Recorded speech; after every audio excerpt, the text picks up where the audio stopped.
Assalamualaikum warahmatullahi wabarakatuh. Alhamdulillahirrabbilalamin. Wassalatu wassalamu ala ashrafil anbiya wal mursalin wa ala alihi wa sahbihi ajma'in.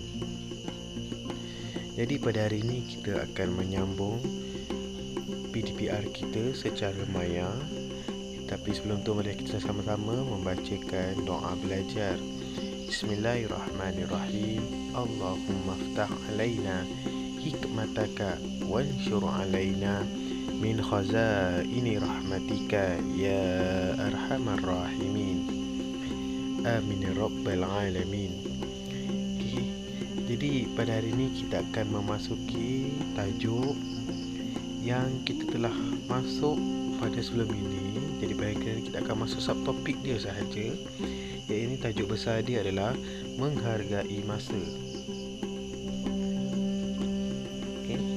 Jadi kita pada minggu lepas kita dah mempelajari kepentingan menjaga masa. Jadi pada hari ini kita akan mempelajari yang pertama adalah menepati masa dan juga mengisi masa dengan amalan yang berfaedah. Tanpa membuang masa, mari kita sama-sama membaca dan menghayati serta memperdengarkan apa yang akan Ustaz ucapkan mengenai menepati masa.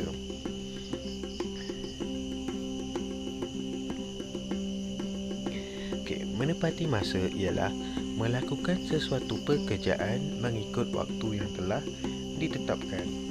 Setiap orang perlu menepati masa supaya tidak menyesal di kemudian hari. Sifat menepati masa adalah sifat yang dituntut dalam Islam kerana Islam tidak suka umatnya membuang masa dengan melakukan perkara-perkara yang tidak berfaedah. Jadi menepati masa adalah perkara yang sangat dituntut di dalam Islam, dan di dalam Islam juga telah ada dalil Quran yang menyebut mengenai masa, iaitu dalam surah Al-Ars. Yang telah pun kita bacakan sebelum ni. Tapi pada hari ini Ustaz akan membacakan maksud dia. A'udzubillahi minasyaitonirrajim. Demi masa sesungguhnya manusia benar-benar berada dalam kerugian kecuali mereka yang beriman dan mengerjakan amal soleh serta saling nasihat menasihati dengan kebenaran dan kesabaran. Jadi kalau kita lihat di sini, masa dititik beratkan di dalam Islam.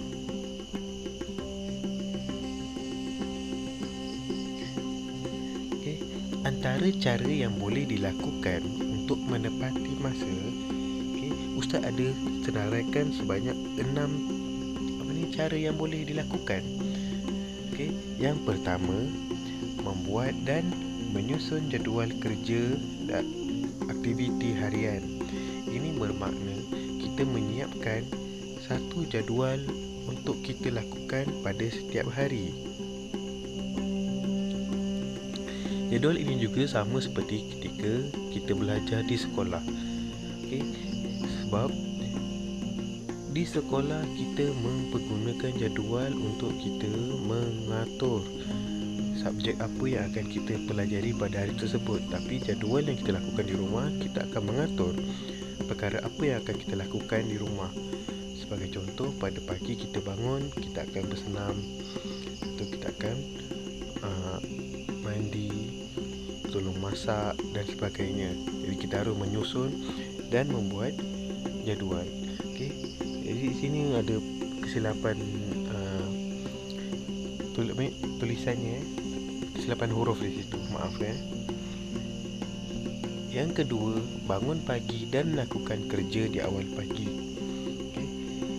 Bangun awal pagi dan lakukan kerja di awal pagi. Sebab apa? Ketika berada di awal pagi, semangat untuk kita melakukan kerja tu amat tinggi. Jadi apabila kita melakukan kerja daripada awal pagi, sudah tentu pekerjaan itu akan cepat siap. Jika kita melakukan pekerjaan pada tengah hari, maka pekerjaan itu akan sangat lambat. Sebagai contoh, kamu buat pagi, tengah hari sudah siap. Jika kamu buat tengah hari, petang baru siap. Yang ketiga, patuhi perancangan masa dan jadual yang disediakan. Okey, kamu sudah membuat jadual ataupun kamu sudah menerima jadual, jadi kamu perlu patuhi. Okey, kamu perlu ikuti jadual yang diberikan.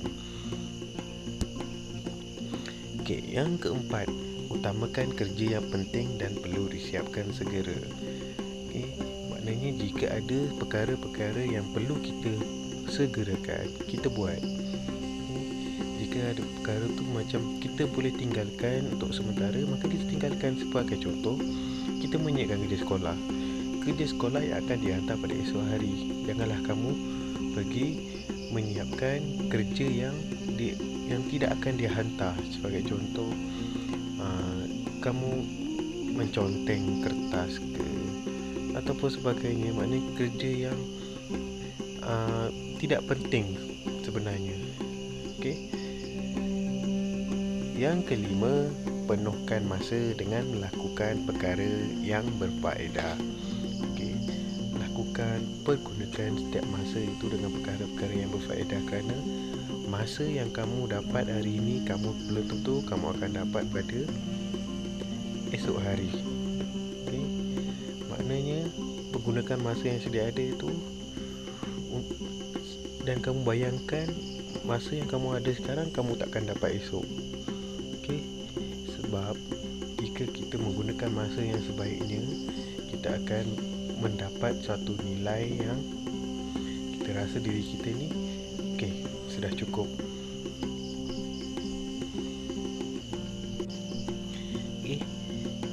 Sebab masa ibarat pedang. Okey. Sebagai patah lagi, masa ibarat emas. Sebagai jika kita tidak, sebab kita macam Ustaz ambil masa ibarat pedang, jika kita tidak memotongnya, maka dia akan memotong kita. Okey. Yang keenam, jangan menangguh pekerjaan kerana bertangguh tidak akan menjadi. Okey. Kita jangan menangguh sesuatu pekerjaan. Manakala jika kita menerima pekerjaan tersebut, kita terus melakukannya. Sebab sifat yang bertangguh ini, makin lama kita tak akan melakukannya pun. Okey.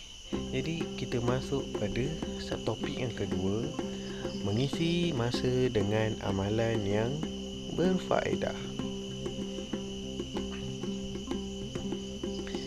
Masa perlu diisi dengan perkara yang berfaedah supaya ia tidak terbuang begitu sahaja.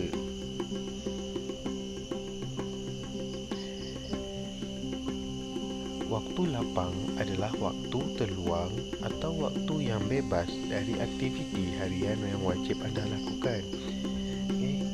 Sebagai seorang murid, anda perlu mengisi masa dengan melakukan perkara-perkara yang baik dan berfaedah, terutamanya pada waktu lapang. Jadi ketika waktu lapang, kamu jangan melakukan perkara-perkara yang tidak mendatangkan faedah bagi diri kamu pada orang lain juga. Orang yang pandai mengisi masa dengan melakukan perkara yang berfaedah akan mendapat kejayaan dalam hidup. Jika kita lihat ciri-ciri orang berjaya, semuanya pasti akan mengatakan tentang masa. Sebab apa? Jika kita menggunakan masa dengan sebaiknya, kita pasti akan dapat apa yang kita nak.